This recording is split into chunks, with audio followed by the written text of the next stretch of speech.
This is Time to Feel with Soulie.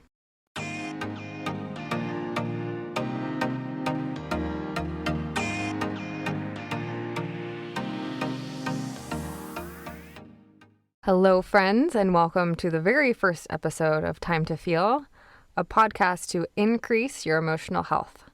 I'm your hostess, Soulie, and today we're going to talk about how to stop hating your emotions. But since it's our very first episode, I want to tell you about who I am, what I do, and why. So I'm the owner of Soulie Emotional Health. I create emotional health resources for kind people so that you can embrace your emotions and reclaim your power. I'm also the founder of the Feel and Heal Crew, a healing community where I train you on how to work through one emotional health topic each month. We talk about things like people-pleasing, codependency, setting boundaries, and a lot of other things. And my reason for why I do this is because, well, I want to, and it makes me happy. But also because my whole life growing up, I suppressed my emotions. It was what everyone around me did, and so that's all that I really knew how to do. And I honestly never really thought about what I was feeling. Anytime I felt something, I would get very annoyed with myself and I would push the feeling away and just tried to go on with my life the best that I could. But that stopped working for me when I was 17 because my dad went to prison for committing a white-collar crime. And my entire world came crumbling down around me. My dad and I were like two peas in a pod. He was my rock. He was pretty much the entire world to me.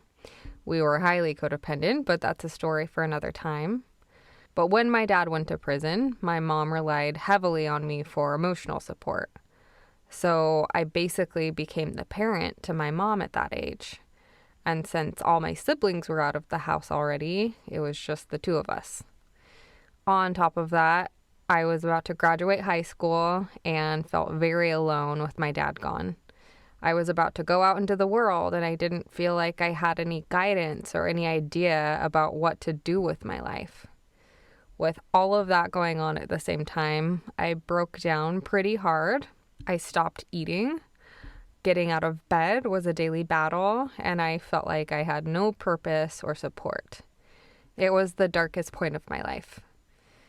I did not have the skills to manage all of the things I was feeling. But somehow I managed to barely make it out of that period, but I was completely numb, suicidal, and was weighed down by years of suppressed emotions. Fast forward 2 years to when my friend called me up, and he told me that his mom had just done some group therapy program and that he had never actually seen her happy before, but she was happy now.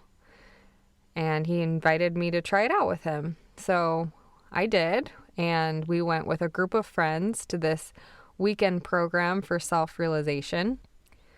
And at one point, the group facilitator had us address our own anger. So they walked us through how to work through all these pent-up emotions. And their method was to have us hit pillows or a chair or to yell. It was a safe space, and they coached us through it all. And that was so new for me, but I really went for it. I let out all of this anger that was just sitting there for so long. And after that, I felt really different. I felt alive again in a way that I hadn't in years, if ever. And I felt so connected to myself. And I was hooked. The only thing I wanted after that was to make that feeling last as long as possible. That feeling of being me, of loving myself, of feeling so proud and radiant in my own skin. So little by little, I started tuning into my emotions. If I was feeling sad, I would look at it and question myself about it. I also read as much as I could about emotions and how to feel good. And as I became quote unquote better friends with my emotions, it caused me to make a lot of significant changes in my life. Changes for the better, changes that made me happier. One of them was leaving the religion I was brought up in, which is Mormonism, because I realized it was making me so miserable. It just was not for me. But leaving it was like breathing for the first time, and I could finally be myself. So I started living my life in a way that was in harmony with my inner life, with my instincts, my feelings. Wherever my inner compass guided me, I would go. And don't get me wrong, because it was hard. It's still hard. Doing the thing that feels good to you isn't always an easy path. But here I am today, and I have become more or less at peace with all of my emotions. But it wasn't always like that. And I still have moments where I get frustrated because I'm feeling something uncomfortable that I wish I wasn't feeling. And back in the day, not so long ago, I would straight up hate myself for having strong emotions. I would feel so much shame for being angry or for feeling sad or disappointed. And I know a lot of people resonate with this. Whenever I talk to my Instagram audience about it, there are always so many people who say that they also get annoyed with themselves when they feel any negative emotions. And the other day I was doing some research for a blog post, and you know how Google will show you the most Google similar searches for you? Well, one of the ones that came up for how to feel was how to feel nothing. So that means that enough people are searching for how to completely erase their emotions. And it kind of broke my heart to see that. But at the same time, I get it because I've been there. So if that's something that you can relate to, here's what I would tell you to do if you hate your emotions. First of all, know that you're not alone in this. Like I just mentioned, it's sadly very common that people hate how they feel. So allow yourself to be comforted by the fact that countless other people out there aren't so different from you. And remember this the next time you're beating up on yourself for feeling something uncomfortable. Remember that you're not the only one and you're not alone. So the next thing I would tell you to do if you hate your emotions is to try to start noticing in the moment when you're actually doing it. So for example, when you're feeling really down or lonely and you're mad at yourself about it, try to catch yourself doing it and say something like, I'm really annoyed that I'm even feeling this way right now. And that's it. You don't have to do anything else. Just start noticing in those moments when you're feeling frustrated about your own emotions, because awareness can lead to change. But you have to be aware first. So just start noticing more and more as you go when you're hating your emotions. So the third thing I would tell you to do if you hate your emotions is that once you're getting better at noticing when those tough moments are happening, try to start saying nice things to yourself.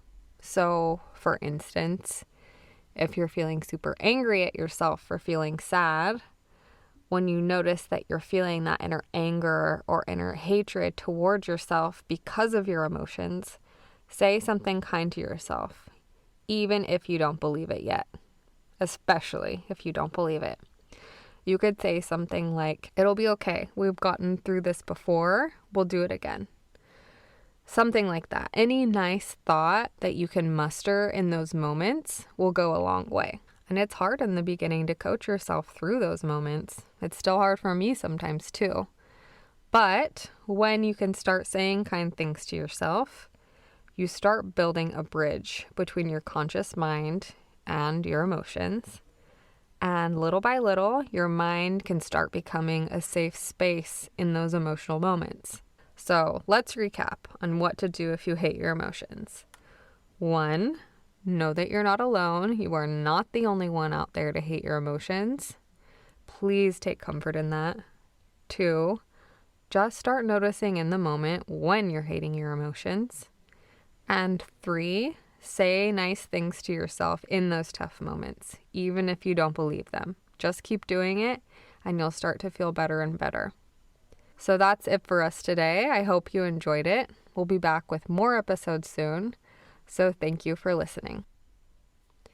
If you enjoyed today's podcast, join the Feel and Heal crew. It's a monthly membership where I, Holly Soulie, provide you with resources and live trainings on how to improve your emotional health with other kind and like-minded community members. It's a private, safe space, and we'd love for you to join. Visit hollysoulie.com. That's HOLLYSOULIE,